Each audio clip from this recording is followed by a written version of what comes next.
नमस्कार साथियों, स्वागत है आप सभी का हमारे खुराना क्लासेस यूट्यूब चैनल पर। आज आपके लिए जो मॉडल पेपर पढ़ाया जाएगा वो बीएसटीसी सेकेंड ईयर का दूसरा मॉडल पेपर है साथियों। तो आप सभी विद्यार्थी 60 में से 24 नंबर आपको लाने अनिवार्य हैं। अगर आप इससे कम लेकर के आते हो तो आपकी बैक लगेगी, ध्यान रखना आप लोग इस चीज़ को। तो इस टेस्ट के अंदर आपको इम्पोर्टेंट क्वेश्चन मैं बता रहा हूँ, साथ में आपको हिंदी ट्रांसलेशन भी बताने की कोशिश करूँगा। तो आप लोग इन क्वेश्चनों को थोड़ा सा पढ़ के ज़रूर जाए ताकि आपको कुछ हेल्प मिल सके, ठीक है ना। तो चलिए पहला क्वेश्चन आप लोग देखेंगे। आप लोग हमारे टेलीग्राम को ज्वाइन कर लो साथियों। वीडियो के डिस्क्रिप्शन बॉक्स में आपको लिंक दिया गया है और इस टेलीग्राम पर आपको रीड के लिए इम्पोर्टेंट वीडियोस और इम्पोर्टेंट नोट्स, आपको रीड के लिए कंटेंट प्रोवाइड किया जाएगा। निःशुल्क रहेगा, हमारा रीड का कोई चार्ज नहीं रहेगा, ध्यान रखा आप लोग, ठीक है ना भाई। तो आप सभी विद्यार्थी रीड के जो अपनी थ्योरी वाली क्लासें होंगी वो निःशुल्क रहेंगी आपके लिए, ठीक है ना। तो पहला क्वेश्चन है आपका, match stick figures are also called. माचिस की जो तीलियों की आकृतियां होती हैं वो क्या कहलाती हैं। तो माचिस की तीलियों की जो आकृतियां होती हैं वो क्या कहलाती हैं। तो बताइए साथियों, शेड्स फिगर कहलाती हैं, क्या छायांकित आकृतियां होती हैं उनकी, या आर्टिफिशियल फिगर यानी कृत्रिम आकृतियां होती है, या फिर नेचुरल फिगर या कृत्रिम आकृतियां होती है, या फिर पिन हेड फिगर, ठीक है, पिन हेड आकृति होती है। तो आंसर आपको पता है, पिन हेड आकृति होती है ना, किसकी, माचिस की तीलियों की आकृति पिन हेड जैसी होती है। क्वेश्चन नंबर सेकंड है, audio lingual method was first use in. Audio भाषा जो पद्धति है उसका पहली बार उपयोग कहाँ पर किया गया। क्या रूस के अंदर किया गया, चाइना में, अमेरिका में, या जापान में। तो याद रखेंगे आप लोग, ठीक है। ऑडियो पद्धति का सबसे पहले, ऑडियो जो विधि है सबसे पहले इसका प्रयोग कहाँ पर हुआ था, अमेरिका के अंदर हुआ था। अगला क्वेश्चन नंबर 3 है अपना, ये प्रेपोजिशन से संबंधित है। प्रेपोजिशन तीसरे क्वेश्चन में पूछा गया है। तो देखेंगे, द वॉल्फ फेल, खाली स्थान द बेल, यानी भेड़िया गिर गया। तो भैया भेड़िया किसी स्थान से चल के ही तो गया होगा, तब जा कर के कुएं में गिरा। तो भेड़िया कुएं में गिर गया, इसका मतलब गति हुई।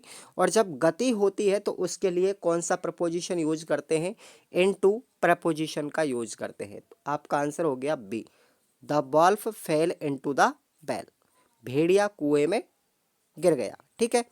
अगला क्वेश्चन है अपना, देखेंगे number 4, it is supposed that the school reflect, ठीक है।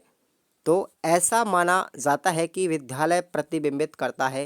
तो क्या प्रतिबिंबित करता है, देखेंगे, द डोमिनेंट, क्या वो प्रमुख होता है, या एस्पिरेंट या आकांक्षा करता है, या फिर defect and limitation of society, समाज के दोष और सीमाएं व्यक्त करता है, या ऑल द अबव। तो ये सारी चीज़ें क्या करता है, व्यक्त करता है स्कूल। याद रखेंगे आप लोग, ऑल द अबव आपका आंसर हो जाएगा। क्वेश्चन नंबर 5 है, the real cause of an earthquake has been found by. भूकंप का वास्तविक कारण पता चला है, किसके द्वारा पता चला है। तो ध्यान रखेंगे आप लोग, क्या साइंटिस्टों के द्वारा, क्या वैज्ञानिकों के द्वारा पता चला है, या पोइट्स के द्वारा पता चला है, कवियों के द्वारा, या फिर लेखकों के द्वारा, या फिर इनमें से कोई नहीं। तो भाई भूकंप के जो कारण होते हैं उनका पता किससे चलता है, वैज्ञानिकों के द्वारा पता चलता है, वैज्ञानिक गतिविधियों के द्वारा पता चलता है। अगला क्वेश्चन है अपना, राइटिंग इज ए, लेखन क्या है। लेखन एक क्या है, वन वे प्रोसेस है, या फिर टू वे प्रोसेस है, एक तरफा प्रक्रिया है, या द्वितरफा प्रक्रिया है, या फिर त्रितरफा प्रक्रिया है, ठीक है ना, तीन स्तरीय प्रक्रिया है। वी कैन नॉट से, या फिर इनमें से कुछ भी नहीं है।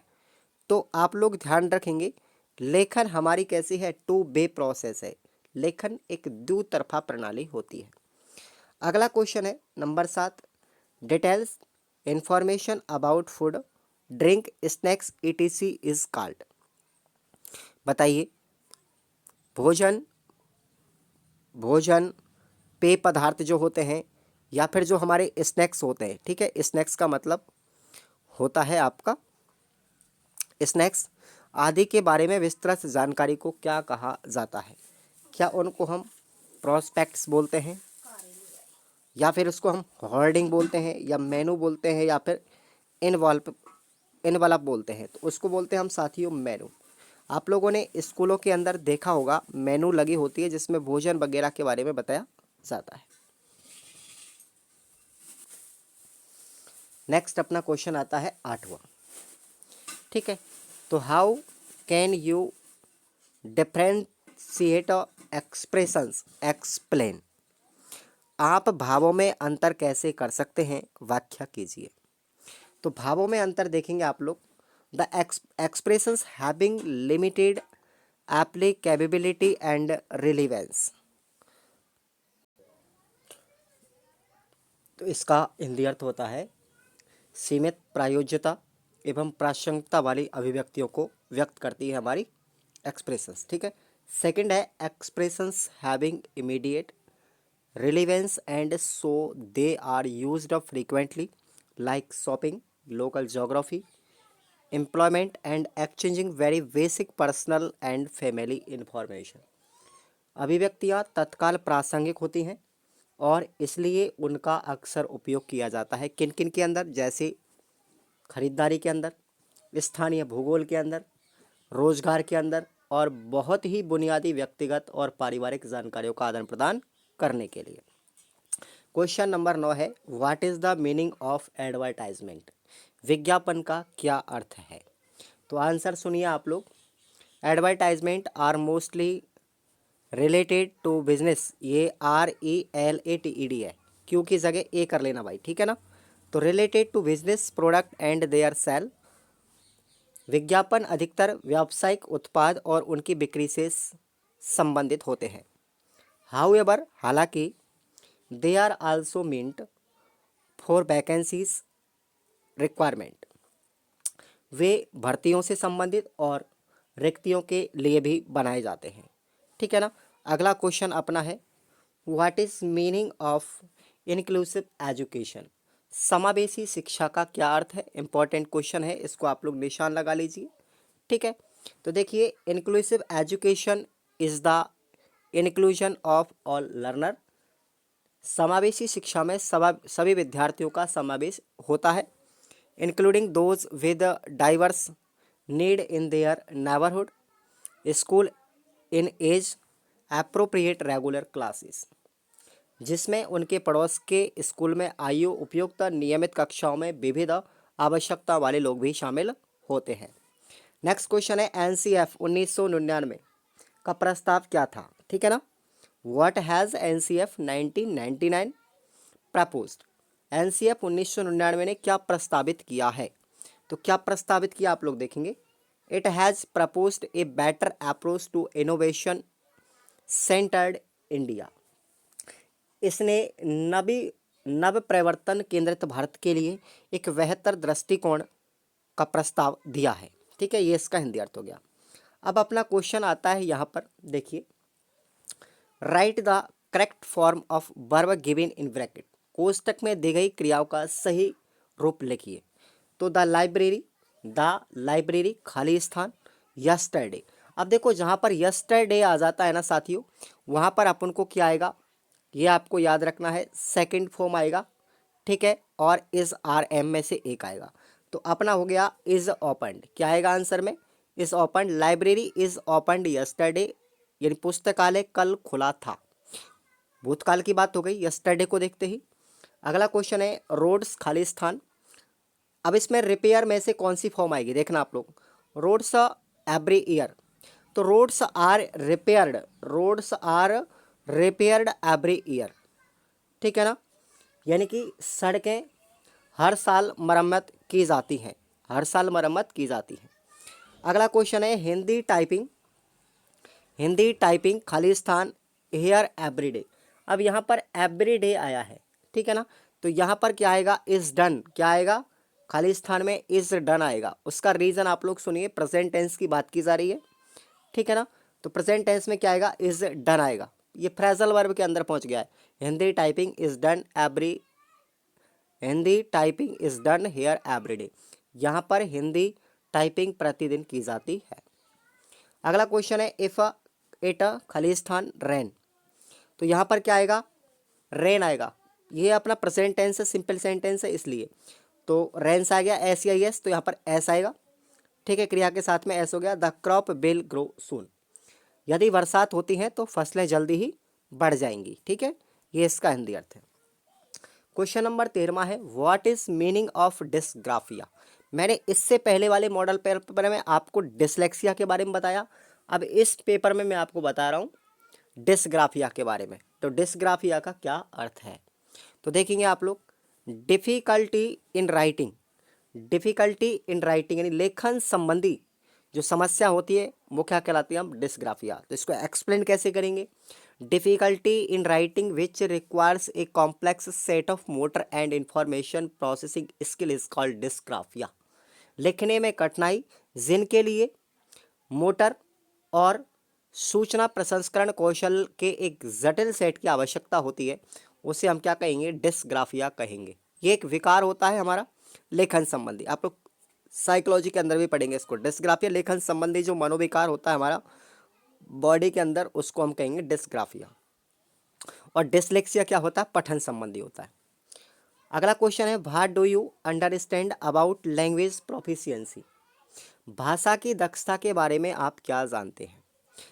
आंसर सुनिए आप लोग। The ability of an individual to speak और perform in an acquired language is known language proficiency.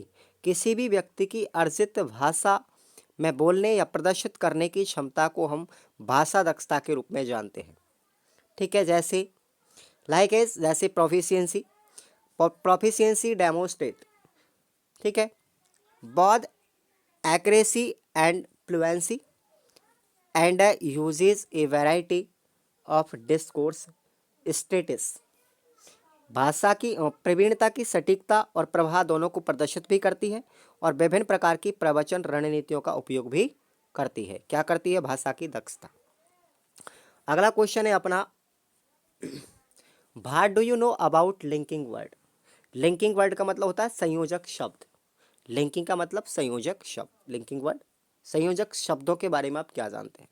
तो linking word are those word, linking word यानी संयोजक शब्द वे शब्द है दैट लिंक टू सेंटेंस और टू क्लॉज, जो दो वाक्यों को या फिर दो वाक्यांशों को जोड़ने का काम करते हैं, लिंकिंग वर्ड यानी संयोजक शब्द कहलाते हैं। एग्जाम्पल के लिए हम बात करें, जैसे बिकॉज है, एज, सो, सिंस, दो, आल दो, वाइल, अंटिल, ये ऑल जितने भी मैंने आपको बताए हैं ये सब क्या है, लिंकिंग वर्ड के एग्जाम्पल है। ये हमेशा किसी न किसी वाक्य या किसी न किसी सेंटेंस या फिर किसी भी वाक्यांश के बीच में यूज किए जाते हैं।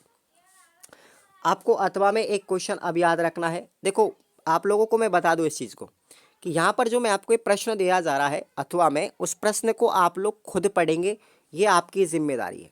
ठीक है ना भाई। तो ये अपना क्वेश्चन है, what do you mean by quantifiers. ठीक है ना, परिमाणकों से आपका क्या अभिप्राय है। क्वांटिफियर्स का मतलब होता है परिमाणक, तो परिमाणकों से आपका क्या अभिप्राय है। ये क्वेश्चन आपको खुद याद रख करना पड़ेगा, सर्च करना पड़ेगा आपको अपनी सीरीज के अंदर। पार्ट नंबर बी में है, यूनिट नंबर 2 का क्वेश्चन है ये। अगला क्वेश्चन है, देखिए, राइट नोट्स ऑन कॉल।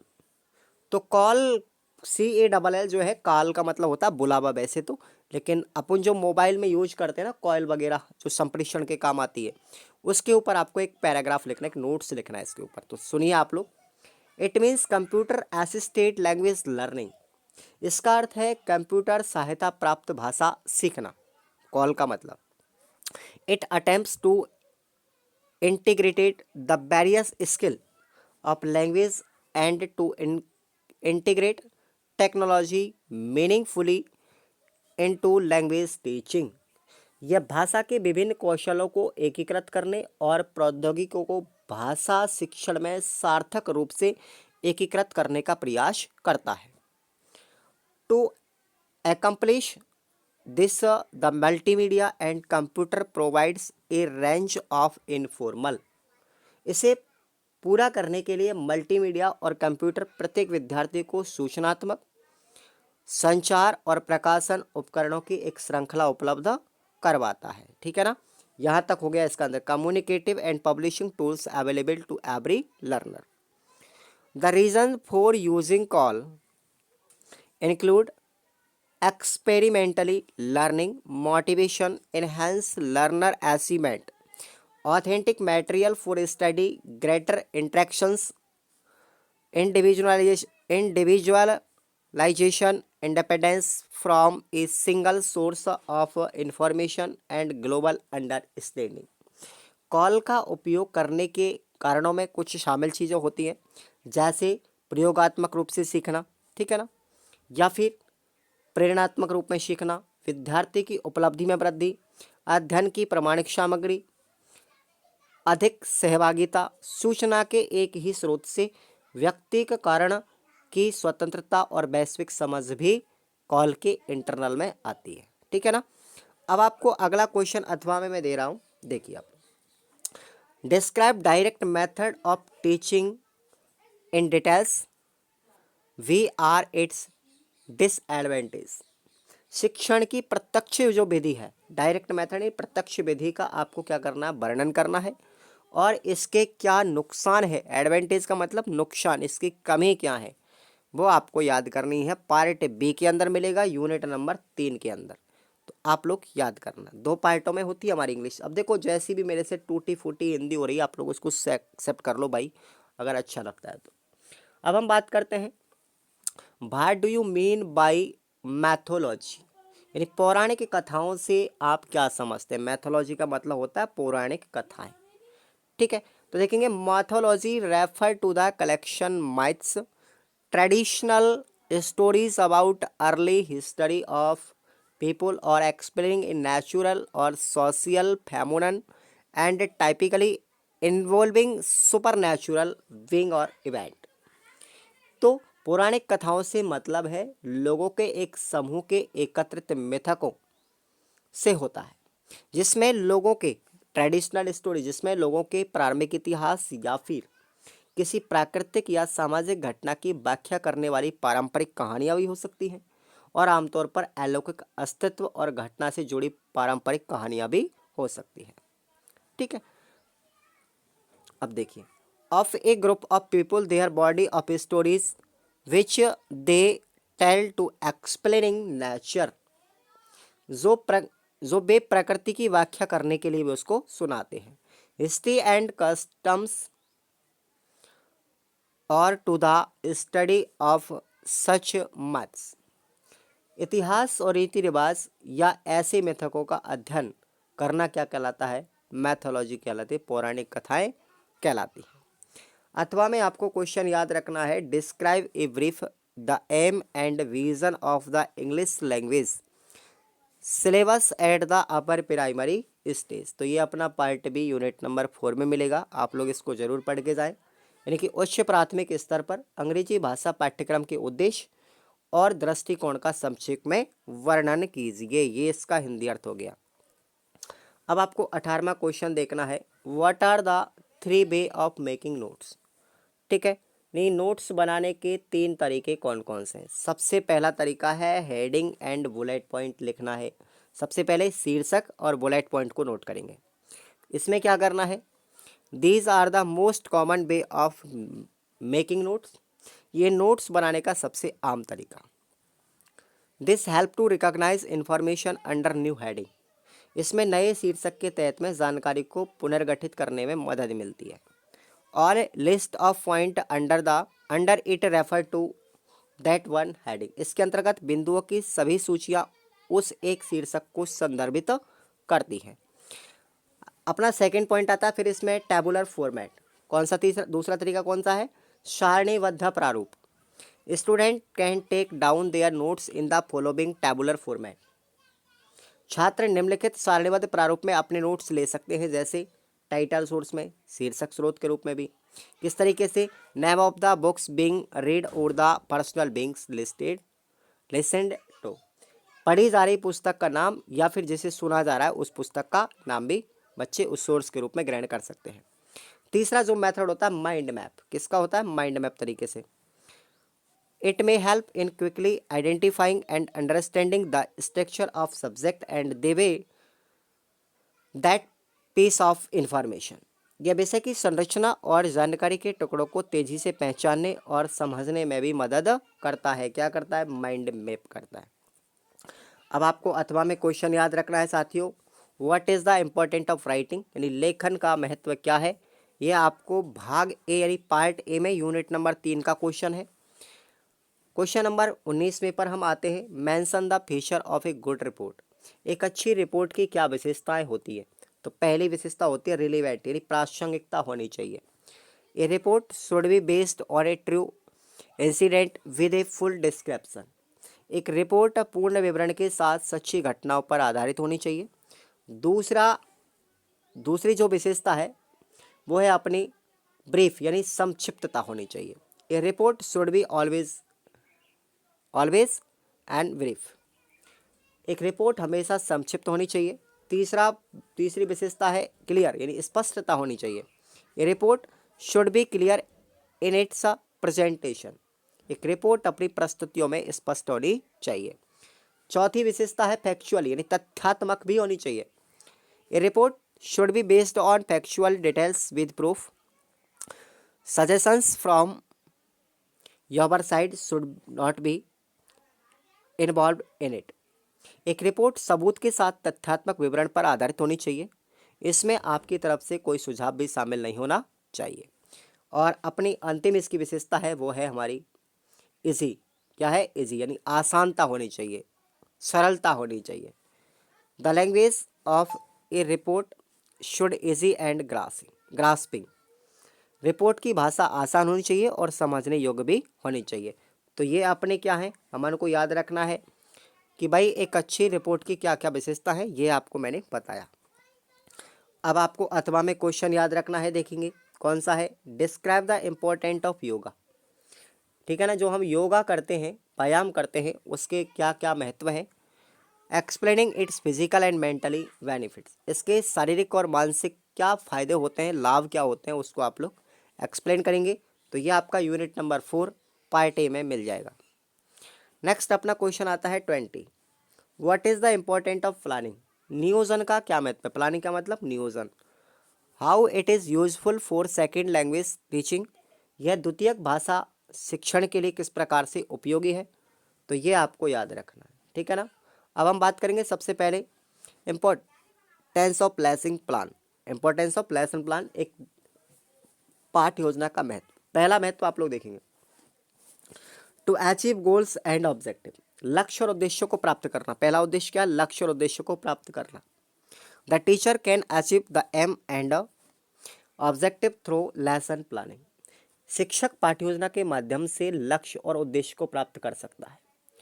दूसरा क्या है भाई? प्रिवेंट वेस्टेज, यानी बर्बादी को रोके। Lesson planning saves the times and energy of the teacher and the student. पाठ्य योजना से शिक्षक और छात्रों का समय और ऊर्जा दोनों बचत होती है। तीसरा क्या महत्व है? वो है कि क्रिएट्स सेल्फ, आत्मविश्वास पैदा करें। क्रिएट सेल्फ है आत्मविश्वास, क्रिएट सेल्फ कॉन्फिडेंस, आत्मविश्वास पैदा करने वाली होनी चाहिए पाठ्य योजना। The lesson notes indicate the step that the teacher will follow the stage through which he will pass. पाठ नोट्स उन चरणों को इंगित करते हैं जिनका शिक्षक अनुसरण करेगा और जिन चरणों से होकर के गुजरेगा। अपना चौथा जो है महत्व वो है अपना इफेक्टिवनेस, प्रभावशीलता होनी चाहिए पाठ्य योजना के अंदर। The teacher will be able to create peoples and make learning natural and effective will all teaching aids. एक शिक्षक सभी शिक्षण सामग्री के साथ विद्यार्थियों का निर्माण करने और सीखने को प्राकृतिक और प्रभावी बनाने में भी सक्षम होगा। तो ये प्रभावशीलता होनी चाहिए पाठ्य योजना में।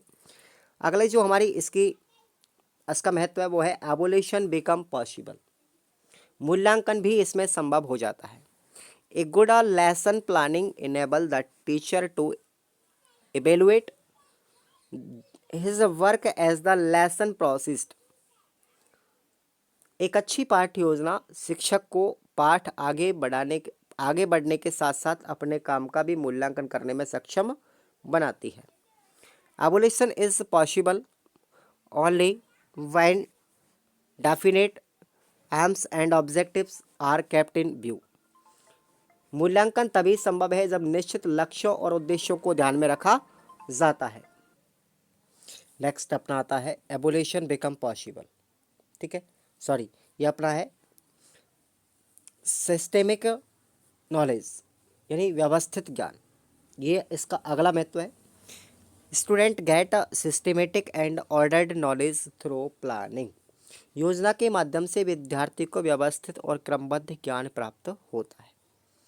अगला पॉइंट है डेवलपमेंट इंटरेस्ट यानी रुचि विकसित करना। ये well planning lesson plan arouses and develop interest of the student, एक अच्छी तरह से योजनाबद्ध पाठ योजना छात्रों को रुचि जगाती है, छात्रों में रुचि जगाती है। The concentrate on the lesson being taught by the teacher, वे शिक्षक द्वारा पढ़ाए जा रहे पाठ पर भी ध्यान केंद्रित कर पाते हैं। तो ये इसका महत्व हो गया। आपको अथवा में अब क्वेश्चन याद रखना है कि explain the significant of a good text book, एक अच्छी पाठ्य पुस्तक का क्या महत्व होता है वो आप लोगों को याद करना है, ठीक है भाई। तो चलिए हम बात करते हैं अगले क्वेश्चन की। क्वेश्चन है अपना 21, ठीक है, different between loud reading and silent reading, जोर से पढ़ना और मौन वाचन करना यानी चुपचाप पढ़ना, इन दोनों में क्या अंतर है। लाउड रीडिंग यानी जोर से पढ़ना और साइलेंट रीडिंग यानी चुपचाप पढ़ने में क्या अंतर है। तो देखेंगे आप लोग लाउड रीडिंग के बारे में सबसे पहले, ठीक है। Reading allowed involve looking at the A text, understanding it and also saying it. It is A must more difficult activity than reading silently because the reader's attention is divided between reading and speaking। जोर से पढ़ने में किसी भी पाठ योजना को देखना और उसे समझना और उसे बोलना भी शामिल होता है। यह चुपचाप पढ़ने से कहीं अधिक कठिन गतिविधि है क्योंकि पाठक का ध्यान पढ़ने और बोलने के बीच बटा रहता है, ठीक है ना। The reading lesson is used as a opportunity to teach pronunciation and encourage speaking aloud with feeling and emotions। पढ़ने के पाठ का उपयोग उच्चारण सिखाने, भावना और भावना के साथ जोर से बोलने को प्रोत्साहित करने के अवसर भी प्रदान करता है। The purpose of reading aloud is not just to understand a text but convey the information to someone else who has no access to it। जोर से पढ़ने का उद्देश्य केवल किसी पाठ को समझना ही नहीं बल्कि उस जानकारी को किसी अन्य व्यक्ति तक पहुंचना है जिसकी उस तक पहुंच नहीं है, ठीक है।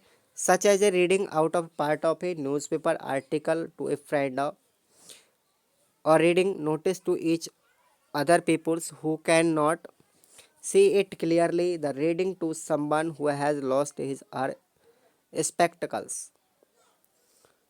जैसे किसी मित्र को एक अखबार के लेख का एक भाग पढ़ना या अन्य लोगों को कोई नोटिस पढ़ना हो जो उसे स्पष्ट रूप से नहीं देख सकता है, या किसी ऐसे व्यक्ति को पढ़ना जिसे चश्मा उसने खो दिया है।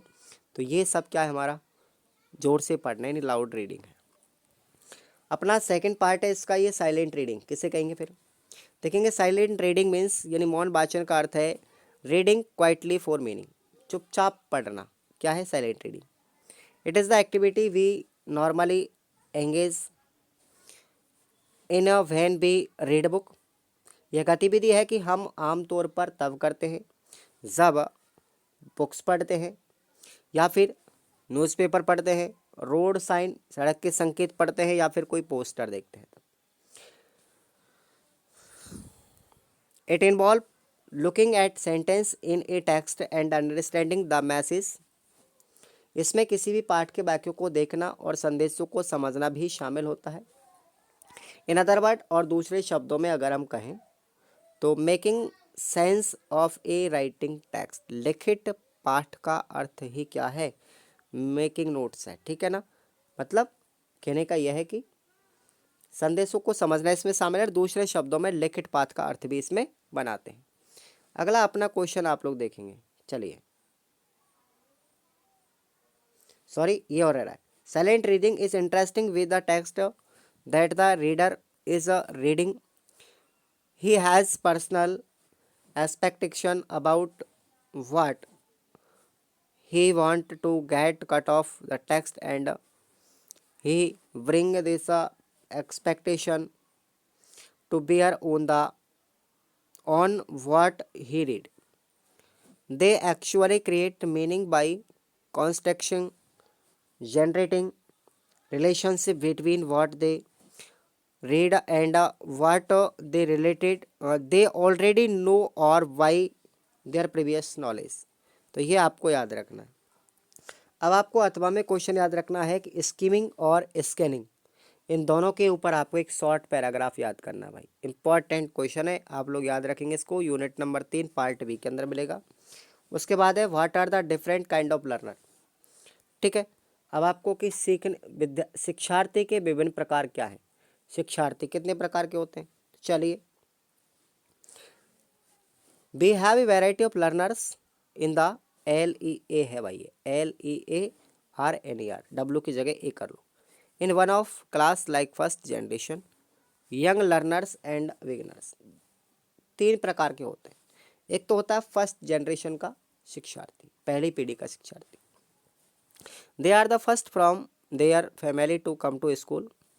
They are very eager and curious to learn a new thing, but timid and frightened of environment, having no support in the family to help in the schooling.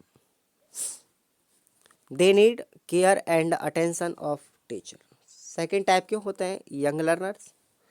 They are 5 से 6 year ago group learning English for the first time with a rich vocabulary of their mother tongues.